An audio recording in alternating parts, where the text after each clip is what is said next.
বাংলায় ২০২৬ সালে বিধানসভা নির্বাচন থাকলেও প্রস্তুতি শুরু হয়ে গেছে এখন থেকে। কে কার বিরুদ্ধে লড়বে, কোন কেন্দ্র ঘিরে হবে উত্তাল রাজনৈতিক লড়াই। আজকের প্রতিবেদনে জানুন ৭টি হাই ভোল্টেজ আসন, যেগুলিতে নজর থাকবে গোটা বাংলার। ভবানীপুর, প্রথমে বলতে হয় ভবানীপুরের কথা। মমতা ব্যানার্জির নিজের কেন্দ্র। ২০২১ সালে নন্দীগ্রামে পরাজয়ের পর এখানে উপনির্বাচনে জিতে মুখ্যমন্ত্রী পদ ধরে রেখেছিলেন দিদি।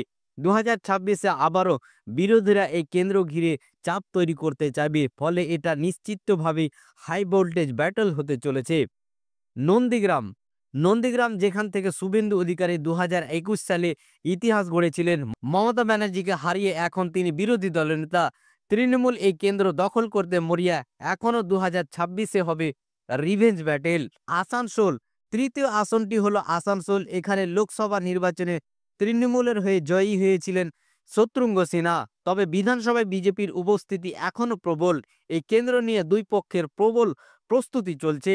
সাগরদিঘি, মুর্শিদাবাদ জেলার সাগরদিঘি আসনে উপনির্বাচনে জাতীয় কংগ্রেস বিজয় হয়েছিল, যা ছিল বিরাট চমক। সংখ্যালঘু ভোট ব্যাংক এখানে গুরুত্বপূর্ণ ভূমিকা রাখবে।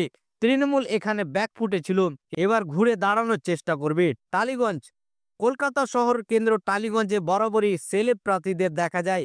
এবারও হয়তো কোনো নতুন চমক আসতে চলেছে।